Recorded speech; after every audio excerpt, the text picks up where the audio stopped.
especial que nós estamos vivenciando e gostaria de informar aos irmãos e a quem interessar possa, de que nós tivemos uma reunião na sexta-feira passada, convocada por mim, para todos os ministérios, ministros da igreja e líderes e membros de um modo geral, para apresentar um desafio para que a igreja retome a normalidade de sua caminhada, mas de uma forma muito mais presente em termos evangelísticos. E nós mostramos os nossos projetos, nossos planos, e os irmãos vão ter notícias de que a nossa igreja não poderá e não deverá ser a mesma a partir de que esse novo projeto seja apresentado, porque queremos verdadeiramente entrar na comunidade e ganhar vidas para Jesus.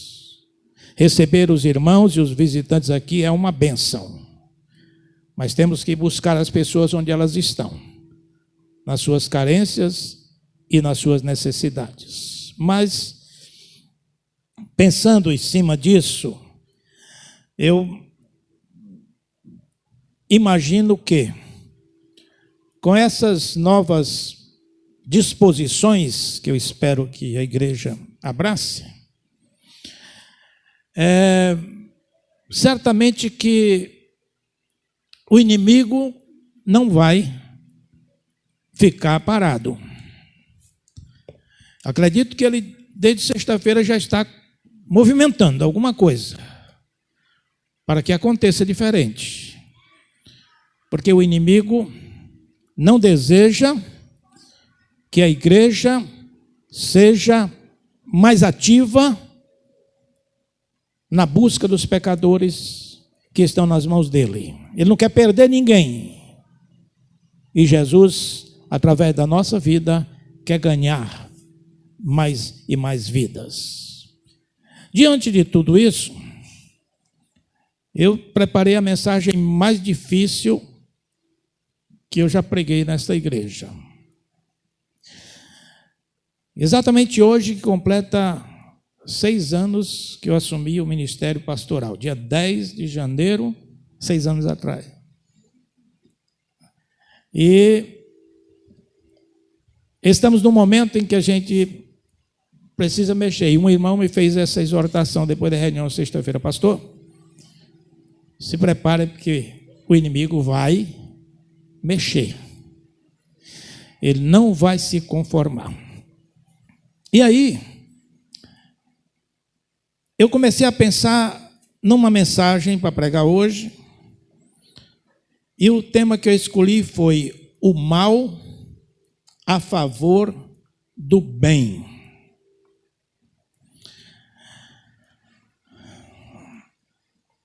A pergunta é: como Deus permite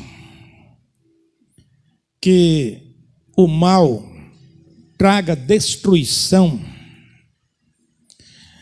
e perdas à nossa vida? Como é que Ele permite que estas coisas aconteçam? Porque Ele não nos protege completamente da violência que nos cercam e daqueles que cometem atos pecaminosos ao nosso redor. Nosso coração dói e a pergunta nos agita: como estas coisas acontecem? O apóstolo Paulo dá uma resposta quando ele diz que todas as coisas, no seu conjunto, contribuem para o bem daqueles que amam a Deus. Todas as coisas contribuem para o bem daqueles que amam a Deus. Em meio a tudo isso que estamos vivendo no mundo todo, e particularmente no Brasil, e mais ainda, particularmente em nosso estado, em Fortaleza já morreram mais de 10 mil pessoas dessa pandemia. No Brasil, passaram dos 200 mil. Mas não é só isso, porque o noticiário está cheio de todo tipo de falha, todo tipo de maldade. Desde os crimes hediondos, desde a violência contra a mulher, contra as crianças, contra idosos, os golpes que se multiplicam, ainda temos que aturar políticos desonestos que são desmascarados a cada dia. Temos que lidar com tudo isso. E de algum modo, em meio a tudo isso, a bondade de Deus luta a nosso favor, porque estamos aqui. Porque estamos, de um certo modo, dentro de uma tranquilidade, porque Deus tem nos abençoado, mas sabemos como está, o que está acontecendo ao nosso redor. Mas isso é pela graça de Deus, não é por nosso mérito. Nós não somos melhores do que os que estão de fora. Nós também estamos dentro das falhas, dos erros que cometemos, e em tudo isso, pela graça, Deus tem nos protegido. A pergunta é, de fato, é possível algo mal, algo ruim, possa ser usado a favor para o bem? E para responder, nós temos que olhar para trás, para o começo do próprio mal, quando ele surgiu. Lúcifer, conforme descrição lá em Isaías e em Ezequiel,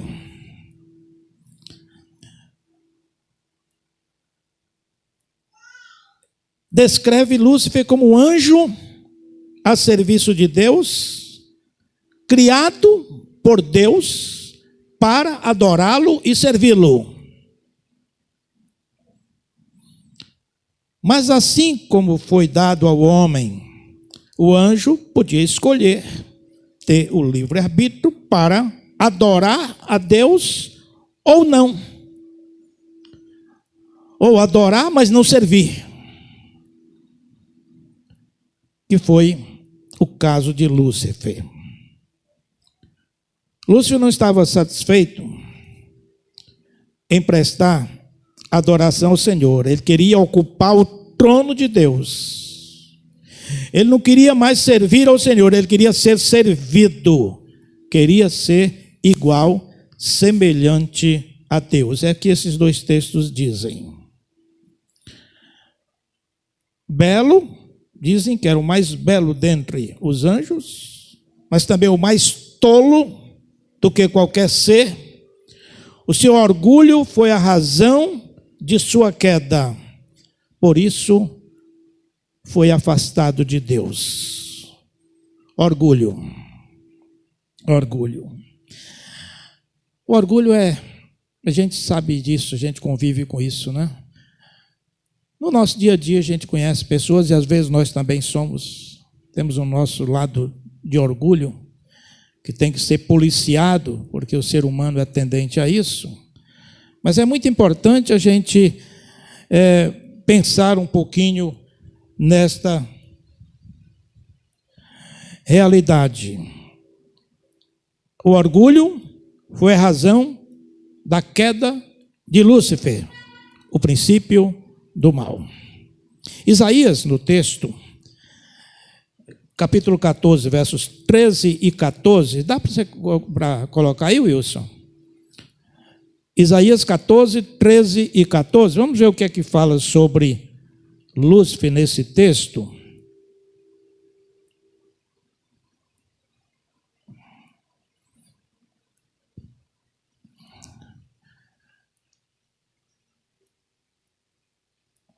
Eu disse Isaías 14, versos 13 e 14. Tu dizias no teu coração, isso é o Lúcifer, eu subirei ao céu, acima das estrelas de Deus, exaltarei o meu trono, e no monte da congregação me assentarei nas extremidades do norte. Subirei acima das mais altas nuvens e serei semelhante ao Altíssimo. Vejam bem que nestes 2 versículos, ele usa uma sequência de verbos para mostrar a sua arrogância. Subirei, erguerei, serei igual, semelhante a Deus. Uma vez que ele tentou ser igual a Deus, se afastou e passou a história toda tentando convencer-nos a fazer o mesmo, a sermos vaidosos e queremos ser semelhantes a Deus, alcançar as alturas através de uma torre de Babel. Construímos as nossas torres porque queremos ser iguais a Deus. Tem pessoas que se acham semideuses e, se brincar, tomam o lugar de Deus, desejam tomar o lugar de Deus.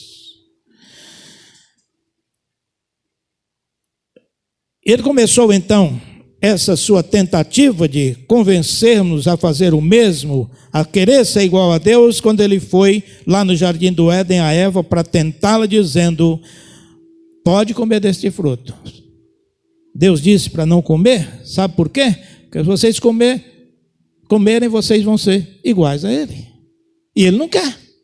Ele não quis a mim, também não quer que vocês sejam. Então, podem comer do fruto que está na árvore no meio do jardim, e nada vai acontecer, Mas a mensagem dele era: vocês serão semelhantes a Deus, como ele intentou no seu coração. Esse inimigo lá do jardim do Éden continua vivo e ativo no planeta Terra, nos dias de hoje, com o mesmo objetivo, com a mesma estratégia, porque é inimigo de Deus, inimigo de todos nós que somos do Senhor. Ao tentar promover a sua própria causa, esse Lúcifer, esse Satanás, acaba por promover a causa de Deus na terra sem querer, sem desejar isso. Mas ele, na sua estratégia, ele acaba promovendo o reino de Deus. Na sua maldade, acaba promovendo o bem. João diz que aquele que está em nós, no caso o Espírito Santo, é maior do que aquele que está no mundo. E nós sabemos que é verdade. E Satanás se estremece diante dessa verdade. Ele não aceita e não quer que as pessoas aceitem. Vejamos como Deus usa esse servo para promover a obra do céu. E para que faz isso? O mal a favor do bem. Primeiro aspecto em que ele é usado para servir para nosso crescimento espiritual, para aperfeiçoar o caráter dos fiéis do Senhor. Primeira manifestação do mal a favor do bem. Por mais cuidadosos que nós sejamos, existe em nós aquela tendência para o mal. Alguém já diz: você não é pecador porque peca. Você peca porque é pecador. E de se exaltar, a tendência de se admirar, olhar no espelho e dizer: existe um crente melhor do que eu? Existe um pastor mais maravilhoso do que eu? A tendência humana de se autopromover, de se elogiar, ela é grande, que se não for trabalhada, ela se torna um mal. O apóstolo Paulo tinha um currículo cristão invejável. Viu Jesus pessoalmente, por isso tornou-se apóstolo abortivo fora de época. Teve visões espirituais maravilhosas. Curou pessoas. Escreveu mensagens abençoadoras para todos nós. E talvez tenha tido em alguns momentos de fazer elogios a si mesmo e questionar: por acaso eu não tenho direito também? Por que eles têm direito e eu não tenho? Por que os apóstolos recebem isso e eu não recebo? Talvez nesses momentos de elogios internos a si mesmo, bem merecidos pela obra realizada, mas ele, humano como nós, humano como Davi, humanos como Jacó, humanos como Pedro, com todas as virtudes, também às vezes tem um rasgo de orgulho, de vaidade, de pecado. Assim, o Deus que amava Paulo e odiava o orgulho, o protegeu contra esse pecado usando Satanás. Conforme reconheceu esse grande servo humildemente em 2 Coríntios, capítulo 12, versículo 7. Por favor, irmão, coloque esse texto aí porque ele é importante. 2 Coríntios, capítulo 12, versículo 7. Vamos ver o que aconteceu. E para que não me ensoberbesse, não me envaidecesse, não tocasse trombetas para mim mesmo, com a grandeza das revelações que eu tive, foi-me posto um espinho na carne, mensageiro de Satanás. Mensageiro de Satanás, para me esbofetear, a fim de que não me exalte.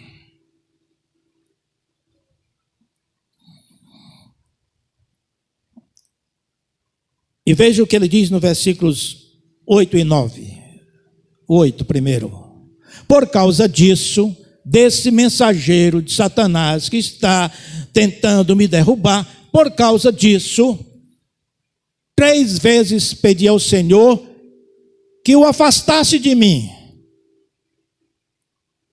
Então ele me disse: a minha graça te basta, porque o poder se aperfeiçoa na fraqueza. De boa vontade, pois, mais me gloriareis nas fraquezas, para que sobre mim repouse o poder de Cristo. Fantástico esse texto. Como foi que ele lidou com o espinho na carne? Ele reconhecia que aquilo era um tipo de repreensão, uma coisa que Deus consentiu que Satanás fizesse para que ele baixasse um pouquinho a bola e ele entendesse que a vaidade não é coisa de cristão. E aí, então, ele vai ao Senhor 3 vezes e 3 vezes a mesma resposta: a minha graça te basta. Então eu fico pensando que se, sem o espinho na carne, talvez Paulo crescesse na vaidade. Mas ele não cresceu. Porque se Satanás pediu permissão para agir na vida de Paulo, Deus deu ao Paulo as condições de superar a tentação do inimigo. E aí se tornou mais humilde ainda, né? No texto ele continua: eu me gloriarei nas minhas fraquezas e não nas minhas revelações, como ele estava antes. Assim mesmo como aconteceu com Jó, que perdeu tudo, foi acusado de pecado. Os seus amigos diziam que ele estava sendo encobertando certos erros, porque Deus era justo. Se ele estava passando por aquilo, é porque ele tinha cometido muitas coisas erradas. E ele não arredou o pé. Deus lhe poupou a vida e lhe deu a vitória no seu final. Deus deu permissão ao diabo para que testasse a Jó. Deus deu permissão. Isso significa que o poder do inimigo contra nós, ele é limitado. Ele é limitado pelo próprio Deus. Você vai tentar o pastor Nazareno. Você vai tentar. Mas vai ao pastor Nazareno, ele dá forças, elementos para reagir e vencer as tentações. Ele faz isso com você, meu irmão. Faz isso com você. O inimigo pede para nos derrubar. Aquele servo, no caso Jó, saiu fortalecido na sua fé, com saúde, com bens e muito mais do que o que tinha antes, porque foi aprovado no seu enfrentamento com o mal. Um mal que veio para ele, que se tornou um bem, inclusive servindo de inspiração e de exemplo para todos nós. Por isso, nem tudo de ruim que acontece com você, você pode, meu Deus do céu, o mundo vai se acabar. De repente, vá a Deus, confie nele e ele tudo fará. Mas tem que confiar. Tem que fazer a sua parte, permaneça fiel ao Senhor, aconteça o que acontecer. Porque a vitória vai chegar. Segundo aspecto que mostra que o mal pode ser usado a favor do bem e a favor dos fiéis, é despertar os fiéis da sua demência espiritual. Da sua demência espiritual. Paulo dá uma sacudida nos fiéis, uma de suas cartas, aos Gálatas parece, diz assim: desperta tu que dormes. Por que Paulo estava fazendo esse tipo de apelo? Gente, acorda. Não dá para permanecer do jeito que está. Alguma coisa diferente tem que acontecer, meu irmão.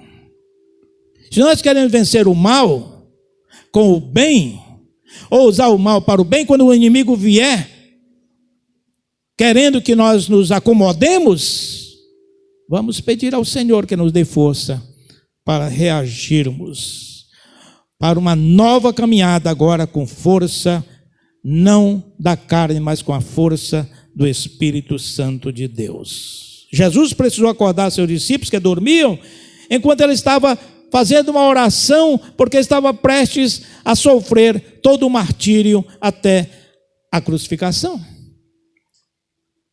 Deixava os discípulos e ia para lá. Suava como gota de sangue. E voltava, cadê os discípulos? Estão dormindo. Aí Deus olha para nós, você está acordado? Está fazendo o quê? Está fazendo o quê? Mas Deus usa até o inimigo para nos despertar da sonolência, da nossa frieza espiritual e do descaso para com a obra.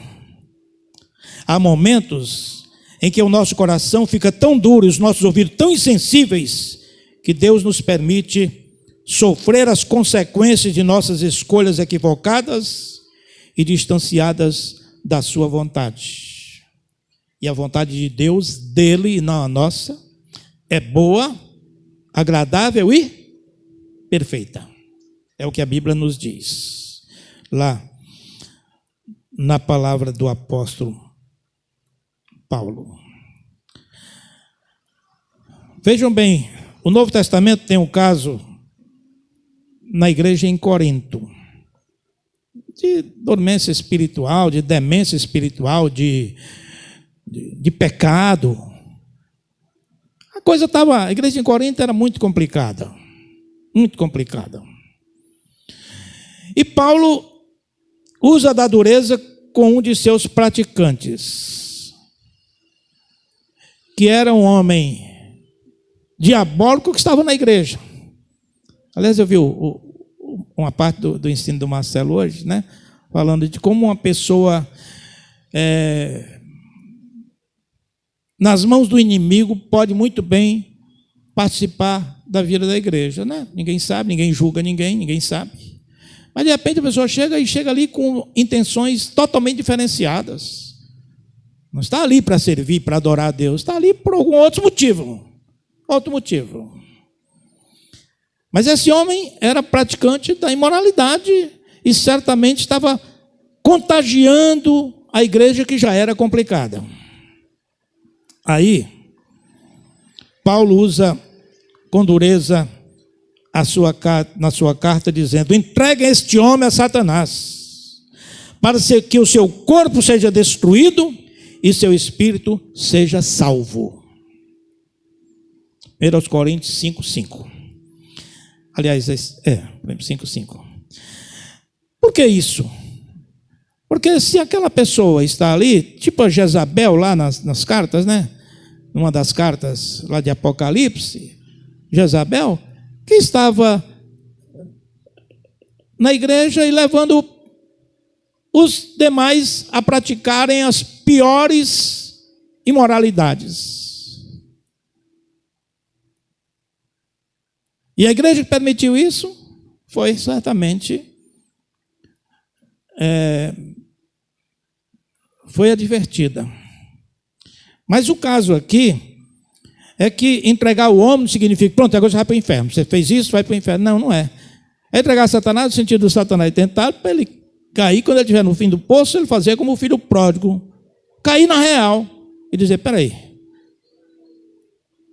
eu vou me voltar para o Pai, para Deus, porque eu não quero ir para o inferno. Satanás me mandou até agora, mas ele não vai mais mandar em mim, porque Cristo, eu vou realmente me render a Cristo. Para que a sua alma seja salva, era preciso que ele passasse por alguma experiência. Então, isso que Paulo estava dizendo drasticamente, estava recomendando a própria igreja. Paulo bate forte, por exemplo, em 2 discípulos, chamados Himeneu e Alexandre, que não apenas se esfriaram na fé, bem como influenciavam os outros. Sabe aquela pessoa que é fria na fé? Rapaz, negócio de igreja, negócio de crente, negócio de pastor, esse povo só pensa em dinheiro, esse povo só pensa em não sei o quê, é tudo cantando, mas não sei o quê. Não quer nada. Não participa de culto de oração, não participa de escola bíblica dominical, não vem à igreja, não contribui, não colabora, não participa de evento, não participa de nada. Mas é membro da igreja. E às vezes, uma pessoa do bem. Mas existem aqueles que, além de não participarem, ainda tentam influenciar outros negativamente. Era isso que Paulo estava constatando quando ele, escrevendo a Timóteo, diz assim: que eles dois sejam entregues a Satanás, para que aprendam a não blasfemar contra Deus. 1 Timóteo 1:2. Eu sei que está pesada essa mensagem, mas eu precisava e preciso pregá-la até o fim.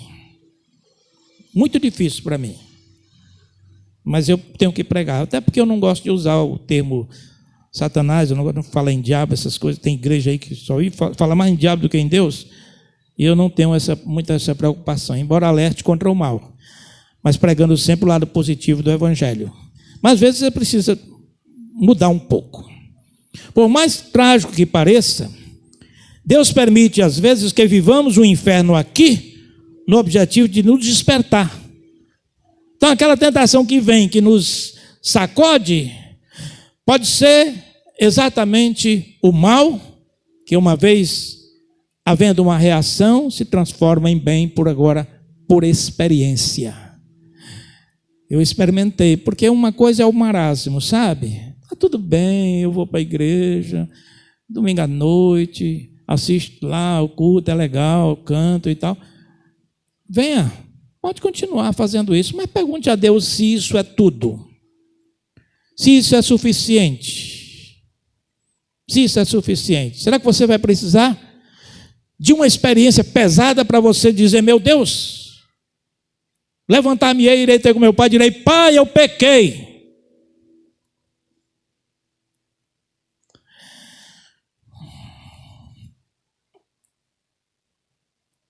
Por amor santo, é um amor santo, o amor de Deus, faz a escolha difícil de levar o filho a sofrer as consequências de sua rebeldia, mas dói. Questiono, será que isso não ajuda a entender o mal desenfreado no mundo?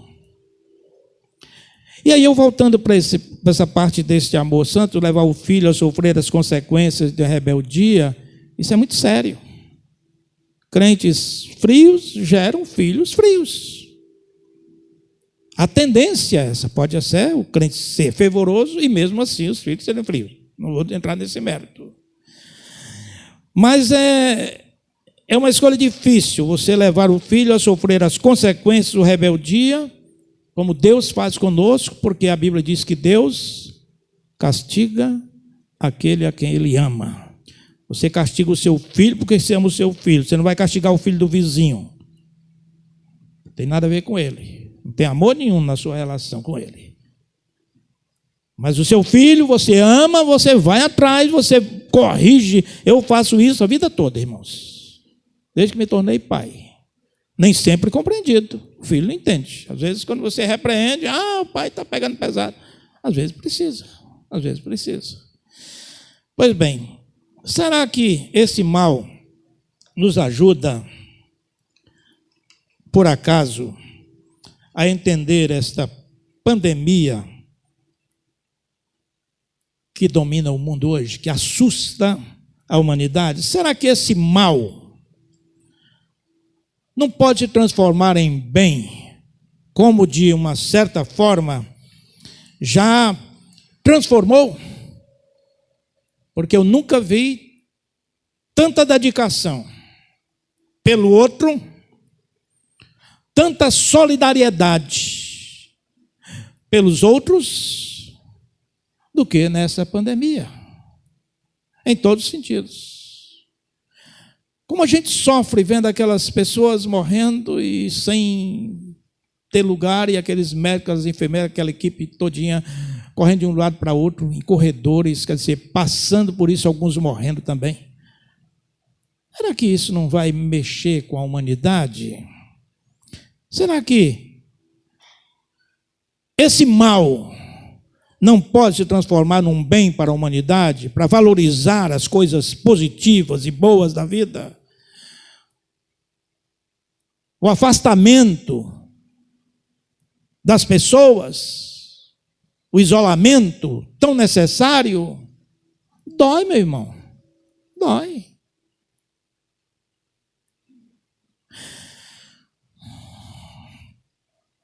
Não era isso que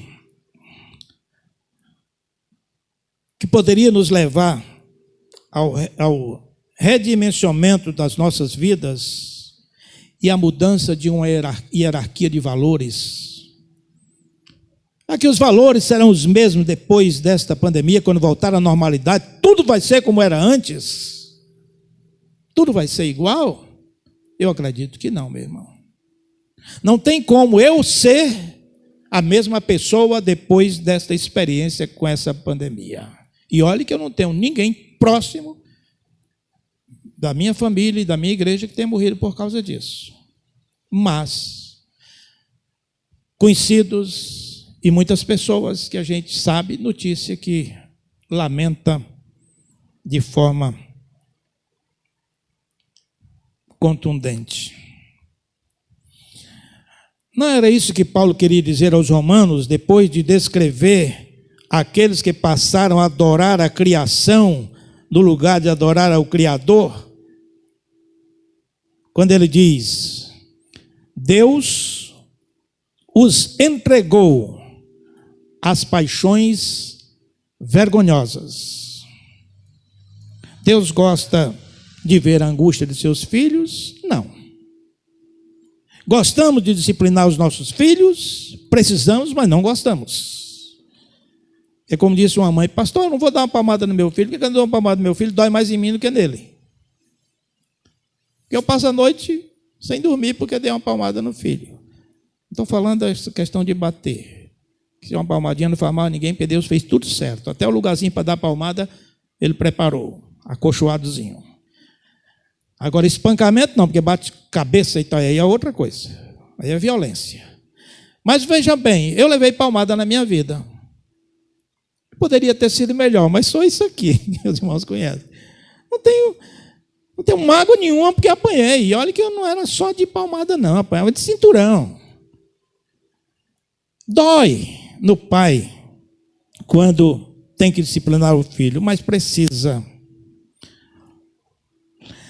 O propósito da disciplina é despertar o disciplinado para o bem, vencer o mal na sua vida.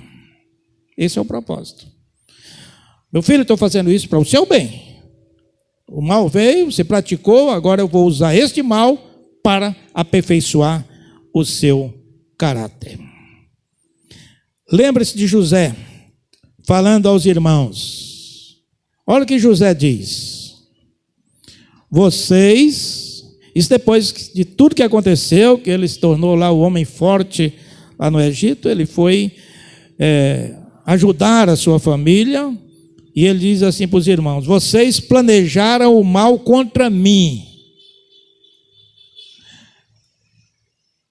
mas Deus o transformou em bem. Impressionante esse texto de José. Aquele mal se transformou em bem, porque Faraó pôde ajudar a milhares e milhares de pessoas. E assim ele os perdoou com a graça do Senhor. Então este é o lado. Mas eu vou citar o último aqui para a gente encerrar.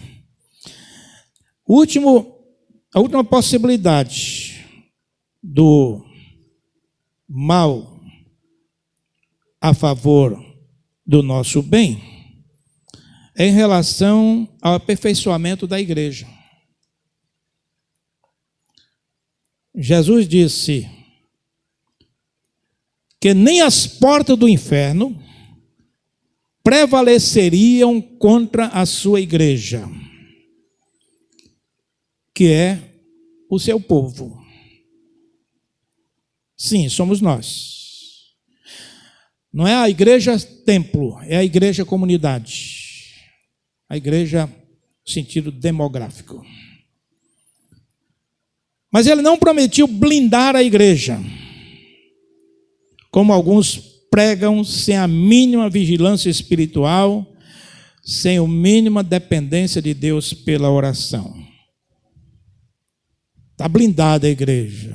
Não está blindada. Ela está protegida por Deus, mas ela pode ser tentada até por permissão de Deus para aperfeiçoar a comunidade de fé, a igreja. Porque lá ele permite que sejamos testados, mas não nos abandona, nunca. E ao contrário, como diz a Bíblia, ele intercede por nós com gemidos inexprimíveis. Então Jesus está olhando para você e dizendo: eu quero que esse irmão seja uma bênção. Quando faz alguma coisa errada, o coração de Deus se entristece, se a gente pode usar essa linguagem para com Deus. Porque Ele criou você para seu louvor e a sua glória. Veja a advertência que Jesus fez a Pedro. Lucas capítulo 22, verso 31 e 32, por favor. Lucas capítulo 22, verso 31. primeiro versículo. Está falando com Pedro, Simão Pedro, né? Simão, Simão. Eu queria até ver qual a tonalidade que Jesus falou isso para Pedro. Eis que Satanás, olha lá, vos reclamou para vos peneirar como trigo, para arrebentar você. Eu, porém, roguei por ti, para que a tua fé não desfaleça. Tu, pois, quando te converteres de fato e venceres a tentação, fortalece os teus irmãos. Fortalece os teus irmãos.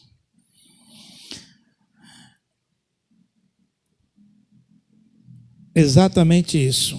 Mais uma vez fica claro que Deus controla tudo. Até o tentador pede para tentar a mim e a você.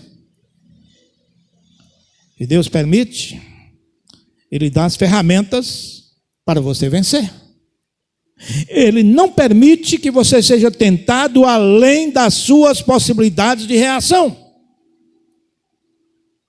Nunca. E o propósito aqui é prover o testemunho para a igreja. Jesus diz: meu irmão, depois de você passar por isso, diga isso a seus irmãos, fortaleça os seus irmãos na fé, para que eles entendam o poder que há em mim e que foi encaminhado a você para lhe dar a vitória. Deus permitiu.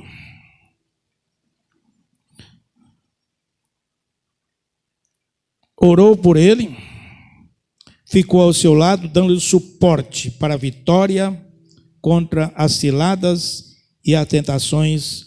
Jamais estarão acima das nossas forças para suportar e resistir.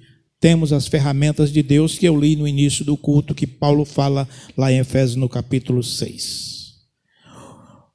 O mal nunca supera o bem no seu conjunto. Tudo concorre para o bem daqueles que amam ao Senhor. Portanto, quando você for tentar e você cair, não coloque a culpa em Deus, não. Você exatamente não usou as ferramentas que Deus lhe deu para vencer a tentação. Talvez Deus esteja fazendo o mesmo com você ou comigo para depois encorajar os irmãos. Você venceu, passou por uma provação. Não tem que ser provação como a gente acha que é de uma coisa ou de outra, é geral. Um momento de desemprego, um momento de dificuldades física, enfim, qualquer que seja o problema que você passou. Você passou. Quando você vencer, fortaleça os seus irmãos, porque nós somos uma família, meu irmão. Se eu recebo uma bênção, eu compartilho com o irmão. Não por vaidade, mas para mostrar ao irmão que ele também pode vencer. Isso é o que a Bíblia nos ensina. Deus sabe que a igreja precisa de testemunhos reais, não aqueles da televisão, viu? Aquilo ali tudo é encomendado. Tudo é encomendado. Igrejas que usam isso para, sabe, comerciante que estava devendo a todo mundo, e de repente foi para a igreja tal, e depois ficou uma maravilha, e agora não deve mais ninguém, está com 5 carros nas portas e tal. Gente, me poupe, né? Me poupe de aceitar esse tipo de mensagem. Mas precisamos de testemunhos reais, de coisas que acontecem aqui na igreja, que você conseguiu, que você pode repassar isso para os irmãos, para fortalecer. Irmão, vamos vencer, eu venci, eu passei por isso, Deus me deu a vitória, e eu quero que você também seja vitorioso. Sua dificuldade hoje pode ser o prenúncio de grandes ações de Deus na sua vida, muito em breve, de acordo com a sua postura diante dele na fase mais difícil. Suas dificuldades hoje podem se transformar em bênçãos de amanhã. Aquilo que é mal hoje pode se transformar em bem amanhã. Quando isso acontecer, que sirva de força e encorajamento para os seus irmãos, sejam eles mais fracos na fé ou não. Compartilhe, mostre para ele o quanto Deus realizou de benefício na sua vida. A verdade é que não podemos esquecer das aflições e sofrimentos surgem as grandes vitórias. Sigamos o exemplo de Cristo. Alguém sofreu aflições mais do que ele? E o resultado? Eu venci o mundo. Eu venci o mundo. Paulo diz então que todas as coisas no seu conjunto contribuem para o bem daqueles que amam a Deus. Não deixe o mal prevalecer na sua vida. Reaja contra o mal, porque vem do inimigo para lhe derrubar. Pegue esse momento e transforme isso numa provação com a bênção de Deus de reação espiritual. E aí você vai experimentar a vitória, olhar para trás e dizer: eu venci também, como Jesus e como Paulo garantiu, que nós não somos apenas vencedores, mas mais do que vencedores por causa do Senhor Jesus Cristo. Então eu concluo este sermão, sinceramente, aliviado por ter conseguido chegar até o final e transmitir com clareza, para dizer aos irmãos que não basta ficar olhando as coisas acontecerem ao redor. O mundo está aí em pânico. Você tem o Deus em quem descansar e fazer o que é possível fazer. Deus quer despertar você para uma vida cristã autêntica. Você conhece o Evangelho? O namorado é evangélico, o namorado é evangélico, o vizinho é evangélico, os amigos têm amigos evangélicos. Procure tomar posição diante de Deus. Não fique neutro, porque nessa neutralidade o inimigo avança na sua vida. E você que é crente, não sejas incrédulo, mas crente, como diz o Senhor Jesus. Às vezes somos crentes, mas muito incrédulos em muitas coisas. Não temos ânimo, não fazemos o que Jesus manda, não somos fiéis, não pregamos, não compartilhamos a nossa fé, simplesmente frequentamos a igreja. E isso é bom, mas não é tudo. Deus lhe chama para uma obra melhor, para que todo o mal possa se transformar em bem na sua vida, na vida da sua família e na vida da nossa igreja. Que Ele nos abençoe. Amém, irmãos? Amém, irmãos? Tá certo. Muito bem. E agora nós vamos para o final. Na quinta-feira teremos o nosso culto de oração. Eu gostaria de convidar os irmãos a virem ao culto de oração. Eu já sei quais as pessoas que regularmente estão aqui no culto de quinta-feira. Eu sei que alguns não podem por causa de trabalho. Não estou entrando nesse mérito. Mas o irmão que puder, venha na quinta-feira. Não fique em casa assistindo uma novela que já passou não sei quanto tempo atrás. As artistas estão lá hoje, toda bonitinha, tão feia agora, caindo nos pedaços. Não vá não, meu filho, ver esse povo não. Venha para a igreja assistir o culto. Venha orar pelos seus irmãos. A nossa igreja precisa muito de oração. Aliás, na reunião de sexta-feira, o irmão Marcelo fez uma exortação à igreja, para que toda a modificação de tudo que a gente quer passa pela oração. Mas não é esse culto de oração comum só na quinta-feira, não. É o culto de oração que, em vez de ser 7h30 às 8h30, vai ser de 7h30 às 9h, para que a gente tenha mais tempo para orar uns pelos outros, desde que nós tenhamos as pessoas aqui para a gente orar. Então venha na quinta-feira assistir o culto de oração, participar, venha participar alegremente. Tudo que tiver, meu irmão, de oportunidade para você se aproximar de Deus, venha, para que o mal não lhe faça dano algum, mas que se transforme em bem. Amém. Amém? Amém. Desligou aqui? Muito bem. Então nós vamos concluir o culto, né? Tem alguma comunicação, algum aviso? Eu queria só pedir o pessoal do coral, estou vendo que tem bastante gente aqui, ficasse um minutinho só, para a gente Conversar aqui. Pessoal do conjunto do coro da igreja, permaneça após o culto, não é isso? E agora que a graça de nosso Senhor e Salvador Jesus Cristo, o amor de Deus, nosso Pai, a comunhão, as bênçãos e as consolações do Espírito Santo sejam com todos agora e para todos sempre. Amém, irmãos. Amém. Uma boa semana para vocês, que Deus os abençoe. Vamos ficar em pé para a conclusão do nosso culto. Pé, né? Sentem falta, né, do abraço, do aperto de mão, da comunhão, mas nós estamos aqui firmes e fortes. Quando eu cheguei aqui na Igreja Batista da Paz, eu vi com o propósito de sentar no banco e ser apenas um crente de cadeira mesmo, de sentar e ouvir, e de modo nenhum querer participar do trabalho de Deus, da minha contribuição, né? Mas de um jeito ou de outro, Deus me chamou novamente para aquilo que é o meu dom, né? Para cantar, para tocar.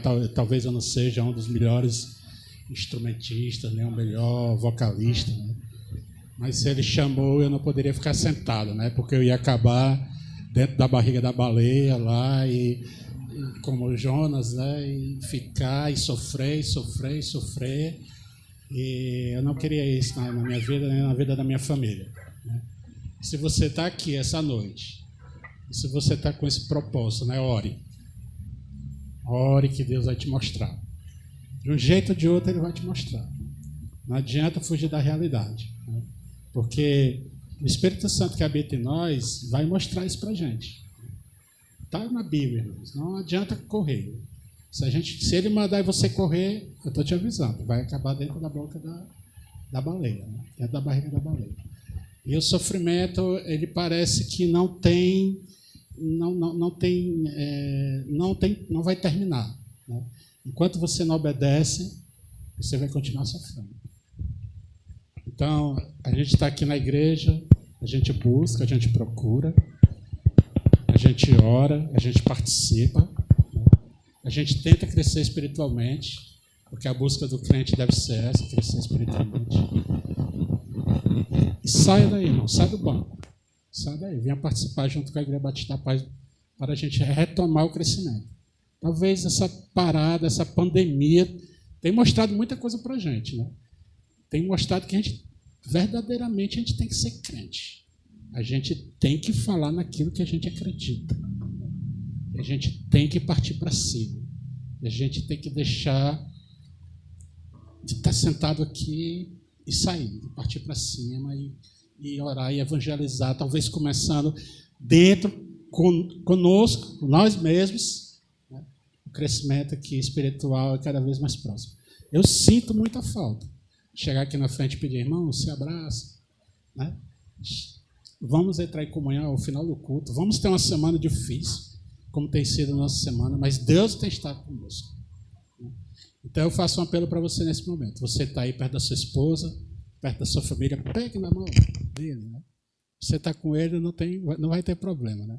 Abrace, nós vamos cantar e nós vamos louvar o nome do Senhor nesse momento, junto com toda a igreja.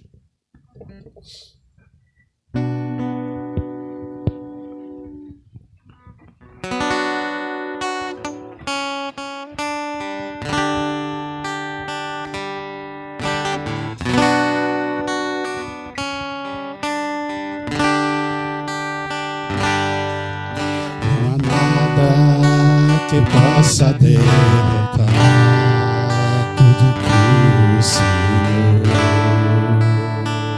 planejou. Nosso Pai que no céu está com uma grande família sonhou. Irmãos que dividem o pão e que juntos vivem o amor e não negam um ao outro perdão, mas se lembram do que Cristo ensinou. Juntos podemos andar. O amor de Jesus nos uniu. de mãos dadas se pode alcançar muito mais do que o homem já viu, muito mais do que o homem já viu.